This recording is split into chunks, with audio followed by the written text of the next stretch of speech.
What up, everybody? Back with another episode. Save there. Tried to do the scratch. You man Rozelle from The Roots. Oh man, GTS Yeah, going man. too soon. Yo, Rozelle passed away? I don't believe B passed away. I didn't know Yeah, Rozelle. no, Rozelle passed away during the pandemic. Oh, that's right, he did. R.I.P. man. Yo, that dude was like a beatbox genius. Yeah, Like a walking SP 1200. yeah, big facts, no doubt, Oh man, Rozelle, man. no doubt. He R.I.P. was man. like the Sleep in second peace. coming of Bismarcky, Yeah, but I mean more Dougie enhanced. He was Fresh. like a mix between Dougie Fresh and you know what I'm gonna say, your man from Police Academy. Yeah, Michael Winslow. Yeah, Michael Winslow. And he's like, Yeah, no doubt. That's why I say he's like the second coming yeah, of Bismarcky. yeah. Just Miss he had Monkey. that. Guys, save the date. Thank you. Check us out on Spotify, Apple Podcasts. We are at Save the Date Now on TikTok and on the Grizam. And today we're talking about dating and self-discovery. Mm. What are you really looking for? How dating helps you learn more about your needs and your desires. Kind of said that kind of sexual. Trying to be sensual. Hey man, You know, that's the energy you bring in the name. yeah. That's what Come with it. yeah.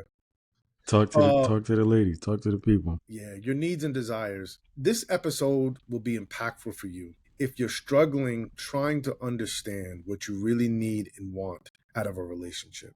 A lot of us end up on a dating hamster wheel.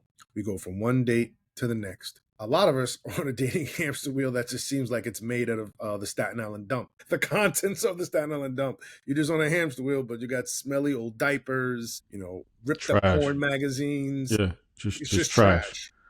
And you say, Bozos and winches. bozo and winches. I like that. Bozos and winches. Yeah. And you say to yourself, why am I doing this? Why do I keep putting myself out there?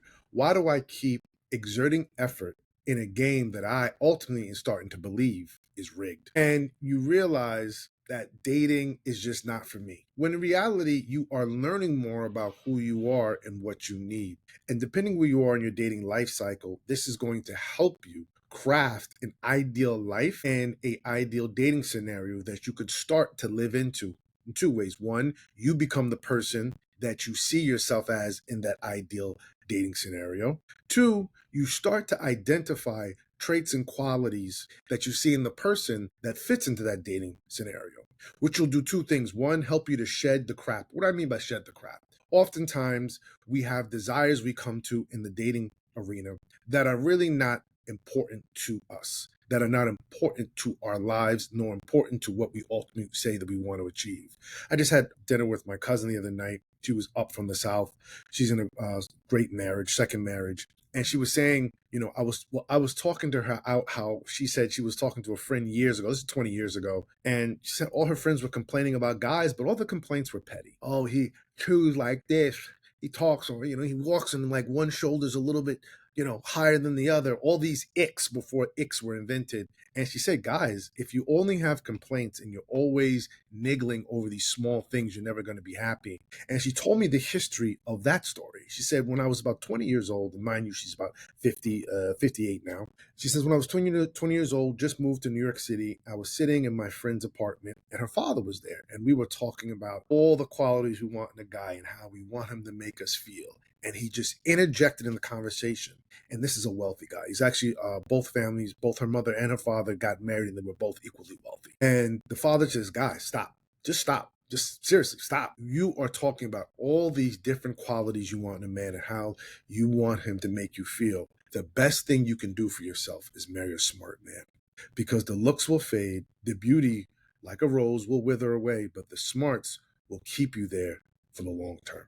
And I bring that up going back to like I said, why this matters, shedding the crap, is because oftentimes you need multiple dates and dating scenarios, even bad dating scenarios serve this, to start to shed what you think you really want to get to what you really need. What's going to be best for you and best for what you're trying to achieve with the goals that you say you have. And as you're evolving your goals and evolving yourself, you'll start to chip away, almost like a master sculptor taking marble and creating like a David out of that marble. You'll start to chip away and start to realize a reality, hopefully, that suits more of who you are and your personality and what you want, as opposed to what maybe you were programmed to do, or what your friends were doing, or what your mom or your dad told you you needed. And this happens all the time with people who are raised a particular way, to marry within a particular ethnicity, to marry within a particular commitment framework. And you start to shed all that to get to a framework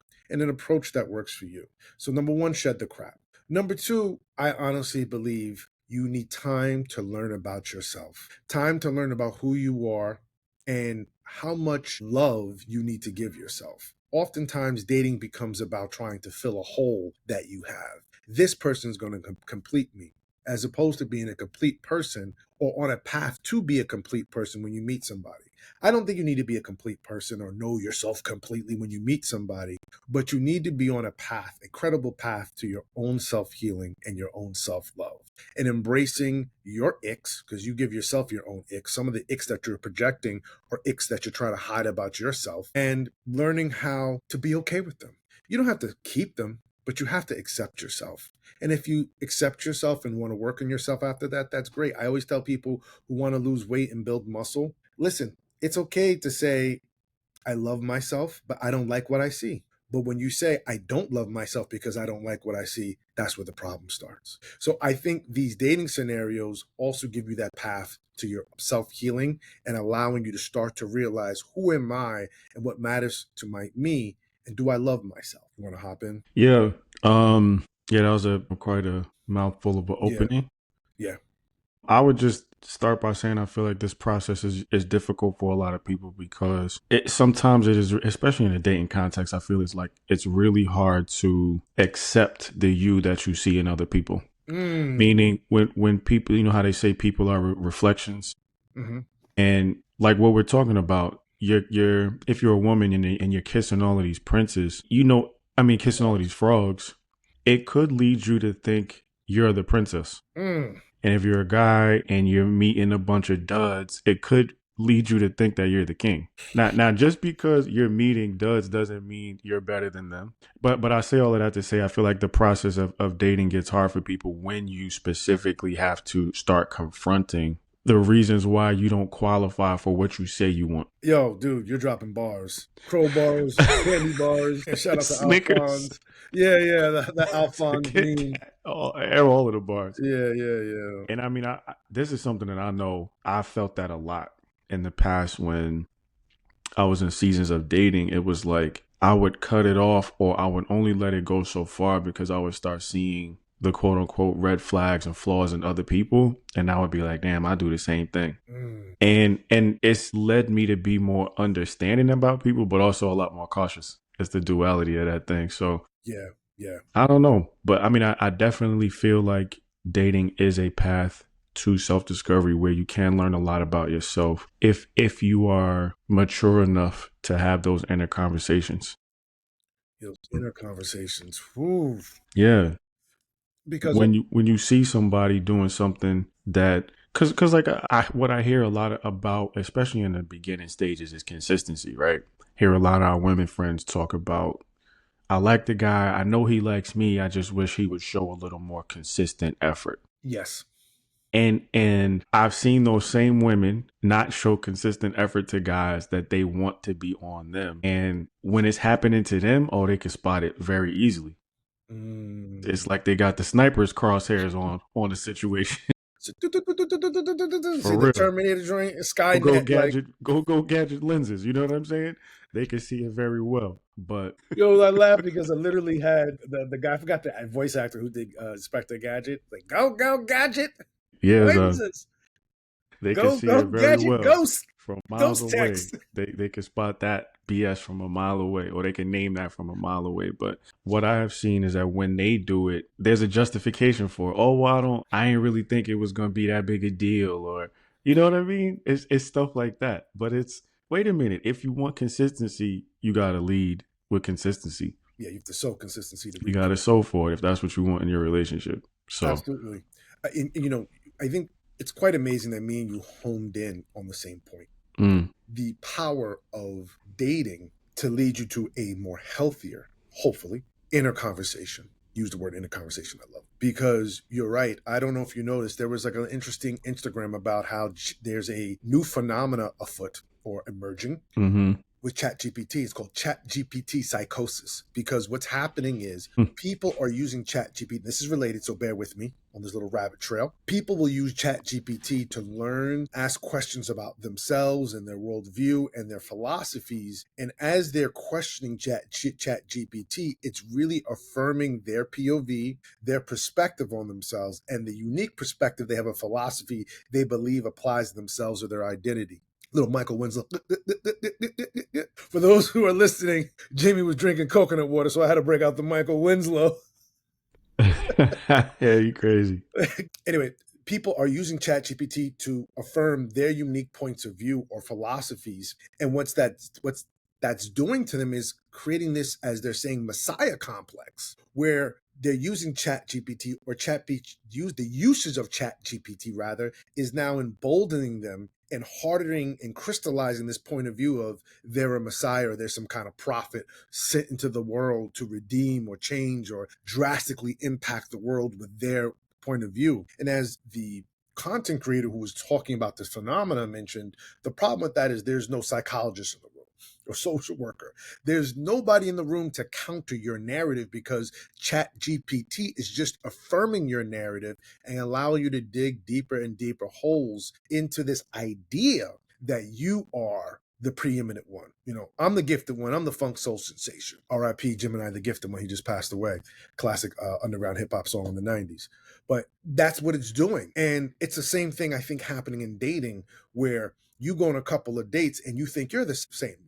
And maybe you are in that population of dates. That doesn't mean you're a great dater. If anything, you could say all you know is that you've been on bad dates. You haven't really been tested on good dates, and how much you step up in good dates, and how well do you do aftercare after a good date. You're not doing that. You're just going in a bad date.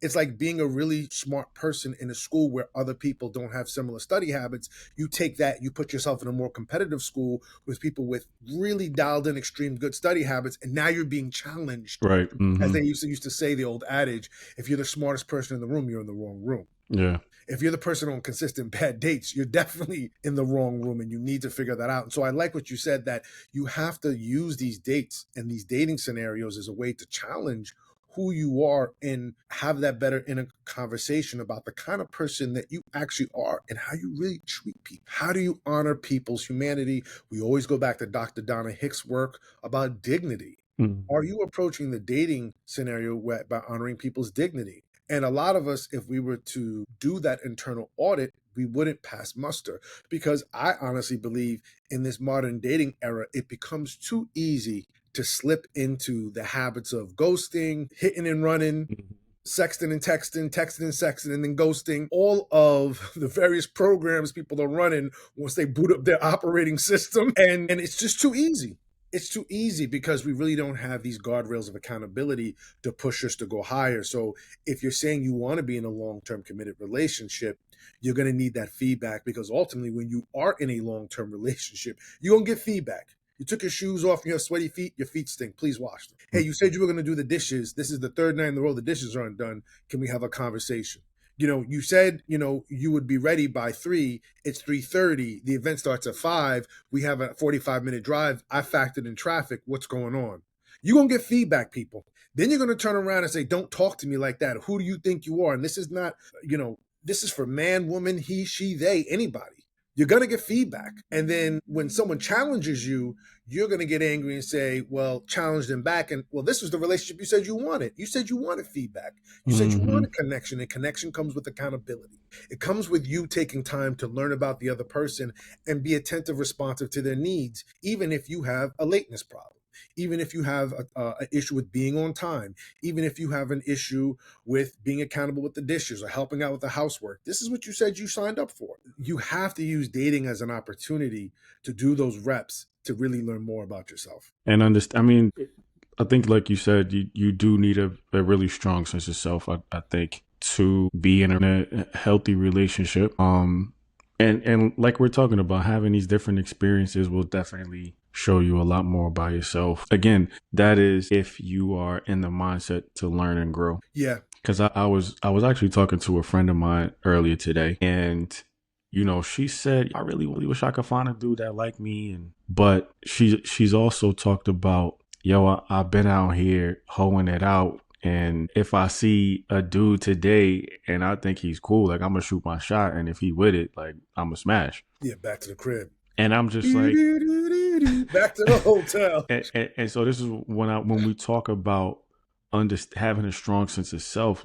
How do you reconcile those two things? Yeah. You saying, and which I'm assuming is from your heart and from a sincere place, that you want to find a dude that like you and you want to be booed up and in a relationship and monogamous and all of that, but you're not living your life accordingly. And now if the conversation becomes, well, I haven't found the one yet, but if you do, and your track record or just your personal culture at the time is, yo, I'm just out here hoeing it out, what's going to make him want to wife that up? And are you going to be honest with him about where you are when you meet him? Yeah. Like, yo, just so you know, in the process, this is funny. This actually leads me to something that I feel like we should really be proposing to people.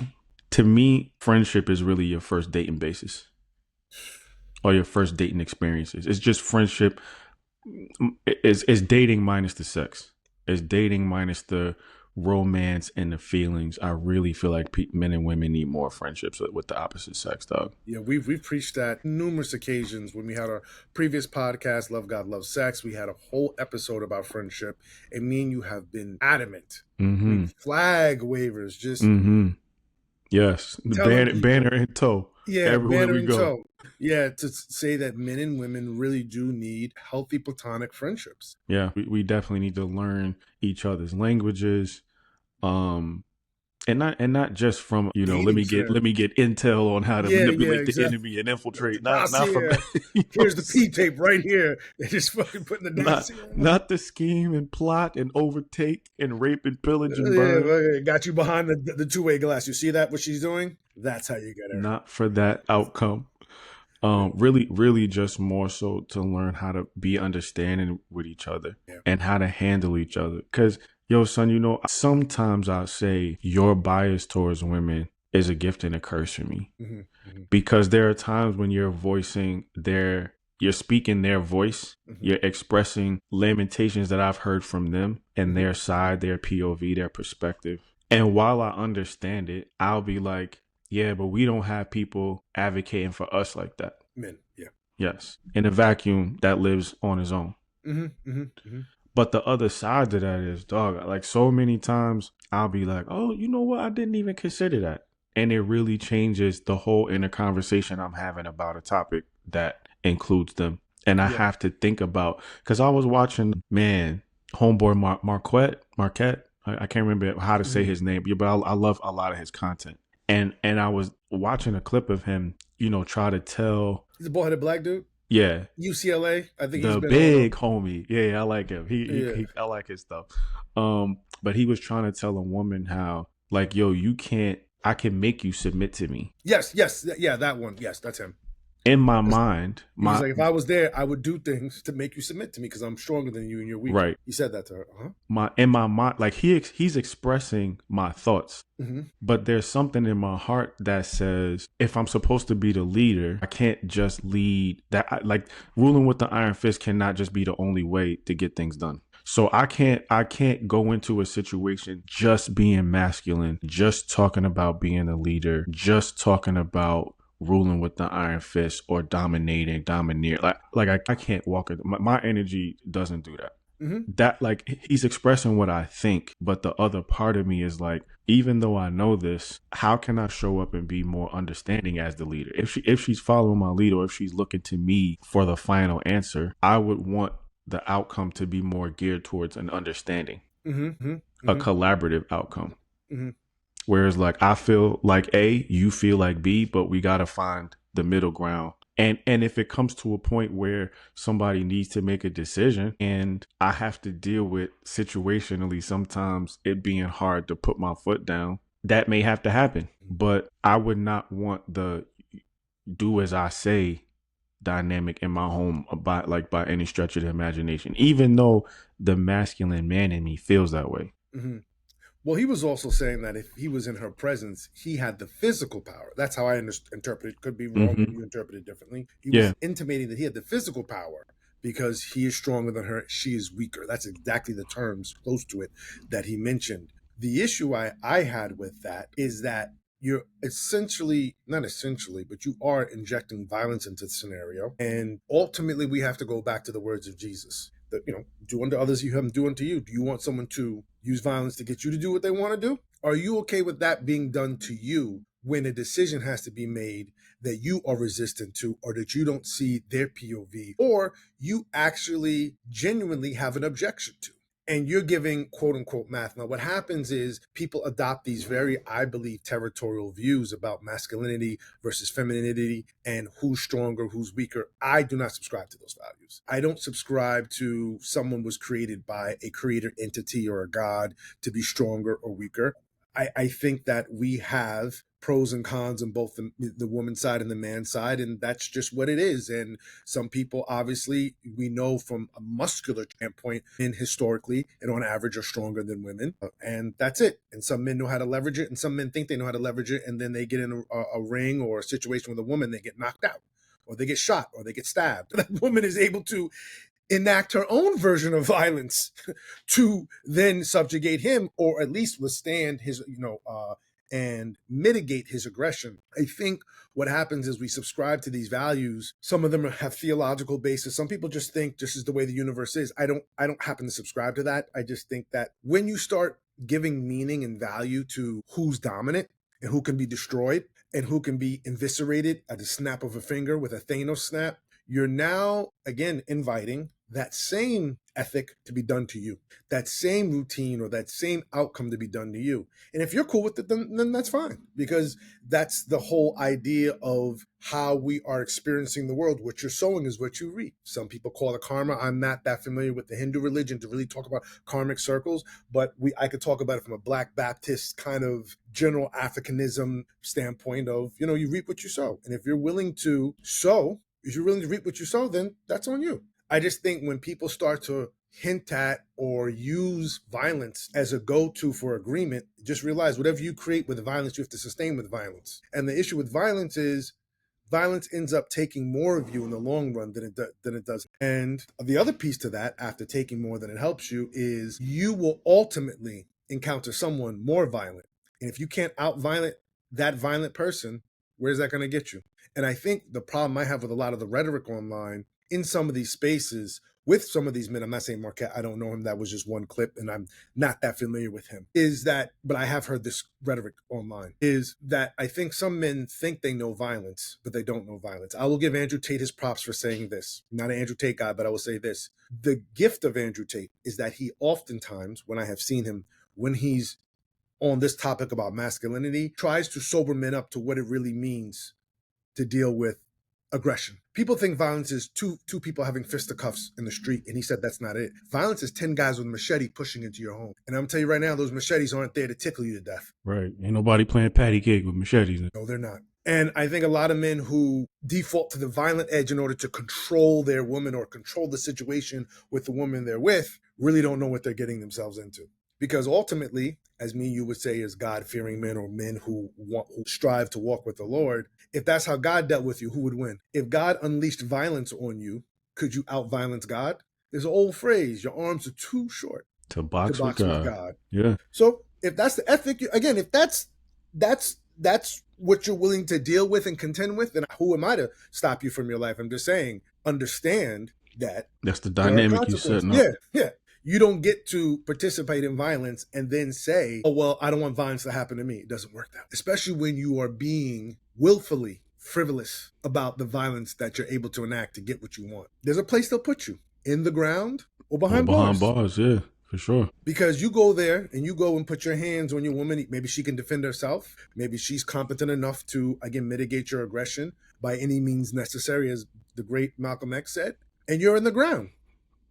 Or you do something and then the police, or she got family that love her. Or before it even get to them. Because you see or hear the way they handle domestic, like DV cases, perpetrators in jail. So I don't even, you don't want the business end of none of those sticks. Yeah, so I just think for men in general, again, I don't know this creator that well, but for men, again, I keep hearing this rhetoric online to bring it back to what I think what you were talking about is our point of view. And for those who are just new to this podcast, what Jamie's referring to is that we have in our private conversations and in our own in our friendship time have talked about some of the points of view I have about defending certain points about womanhood, femininity, or excuse me, feminism, excuse me, and also women's points of view that you constantly hear online. I don't agree with everything, but there are some things that make sense to me, just like he's educated me, opened my eyes to what Warren Farrell would say is the boy crisis, or Scott Galloway saying is the man crisis. Jamie was the first one really to surface that to me when we talk about abuse that happens at a young age to young boys, to what men are currently struggling with. And that's how, as we say constantly in this podcast, one hand washes the other and both hands wash the face. I expose a point of view, he exposes a point of view, we chew over it, we fight over it, we learn from it, but we become better in how we assess our realities because of it. Mm-hmm. And I think when it comes to this dating thing, to go back to your point about friendship, this is why it's critical to have friends, because your friends will help you see better about what you need to work on to be a better person in this dating scenario, because it's very hard to constantly look inward, especially when we recognize the game is just too easy right now. When I read an article by one of my favorite writers, Nancy Jo Sales, in 2018 about Tinder, and Tinder had only been about 8 years at that point, maybe 2017, 7 to 8 years. And one dude was like, yo, I slept with 40 different women last year, all from texting. My text game is just on roids. And I was in a relationship at that point, still am. I was amazed by that. That's numbers dudes had over a lifetime that dude was doing in 1 year. So that's because you didn't know the power you had. Oh yeah, I didn't know the power I had, but also I think I wasn't in the game. But the point is, it's easy to slide back into that as opposed to go on a date. It goes well. You're on multiple dates. And then someone confronts you about something that makes them feel uncomfortable. They're just asking you to look at in order to make them feel more comfortable. And you say, I don't need to deal with this shit, and slide right back to 40 a year. I'm talking about 40 different women a year. Mm-hmm. Not like I'm rotating and putting people like 40 times a year, 40 different women a year, on top of how many times I may be sleeping with each particular woman. So that these are just, I think, are very difficult times for commitment, because it's easy to live a non-committed life consistent for a very long time. I mean, when you think about it, that's only like 5 a month up to August. Yeah, that's yeah. 40 right there. Yeah, that's 40 right there. And you could do that reasonably. There were people in the 80s and the 70s and throughout human history doing that. Yeah, what I'm just saying, though, is I think it's just so easy now to do it. It wasn't as easy to do it before, with the level of effort, with the level of minimal effort you can do to get it, compared to the efforts people had to at least exert before in order to maintain that. Yeah. You at least had to put on a pair of pants. Well, first you take a shower. Hopefully you wouldn't take a shower after you put on a pair of pants, but you take a shower, put on a pair of pants, get dressed, and go to a nightclub or go out. Yeah, you had to be out to shoot a shot. You had to navigate your social anxiety, other people's social anxiety, other people's timetables, schedules. You had to drive. You had to take a cab. You had to go places. Do I look good? Do I smell good? Yeah. Yeah, in that Nancy Jo Sales article, some dude was like, yo, I could literally be on this app right now at 3 and be sleeping with somebody by 11. And not have to do that in a in-person IRL scenario.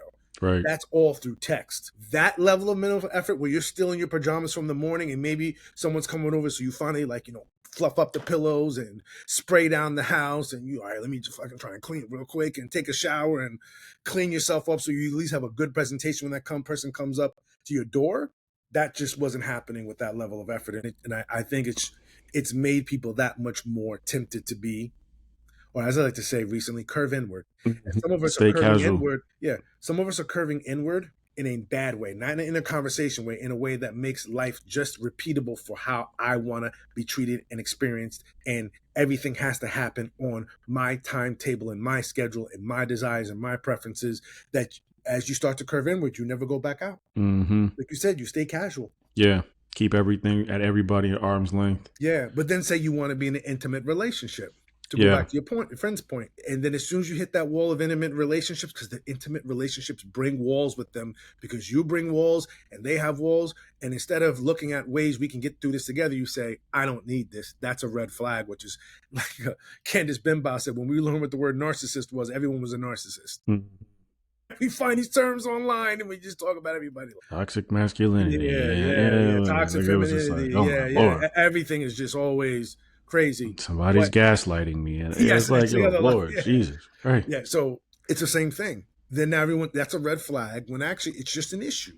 Mm-hmm. And you are going to have to solve issues together, address issues, and you're going to have to solve problems together in a relationship, financially, spiritually, emotionally, physically, health wise, family. And if you can't get through the beginning stages of solving issues together, like who's paying for a date, or I thought you were going to pay, can we talk about money? And that becomes a red flag. I don't know what to tell you guys. Yeah. To go back to that point about, knowing yourself and having that strong sense of self to have a Yeah. healthy relationship. Yeah. If you're If being you can't honest with easily yourself. communicate and just say, I had an expectation, can we just talk about this? And without you, the person who's receiving that question, getting offensive about it. I don't know how intimate you really want to be. And that's not to yuck your yum. Let's just talk about reality. As Which Dr. Michael Israel says, no one gets ultra wealthy. I mean, ultra wealthy by accident. There are certain steps and procedures and routines they're doing to become rich. I mean, ultra wealthy, not just like, oh, I got money, I make 200, 300 grand a year. No, I'm talking about like, I make 200, 300 grand a day. There's 365 days in a year. No one gets an 8-pack by just like eating whatever they want, eating Cinnabons every day. Some people are gifted genetically like that, but most people who are, even if they can have a Cinnabon, it's probably once a quarter, once every 6 months. People are dialed in to keep that level, that peak level of physical health. It's the same thing with your dating and intimacy. There's certain things you're just going to have to do and master if you're serious about it. facts. To me, to go back to our initial point, it is this conversation about what do you really want? That's it. And is your life lining up with what you say? That's it. That's it. And if it's not, it's okay. Right. That's the It's conversation. it's an invitation to explore. It's an invitation to learn. It's an invitation to ask questions. It's an invitation to be welcomed. And it's an invitation to be welcoming to others. And on that note, Yeah, this is Save the Date, y'all. And if this is your first time on the channel, don't forget to like and subscribe so you know we got new content coming out. And I'm Jamie. I'm Heath. And we'll see y'all next episode, y'all. Peace. Peace.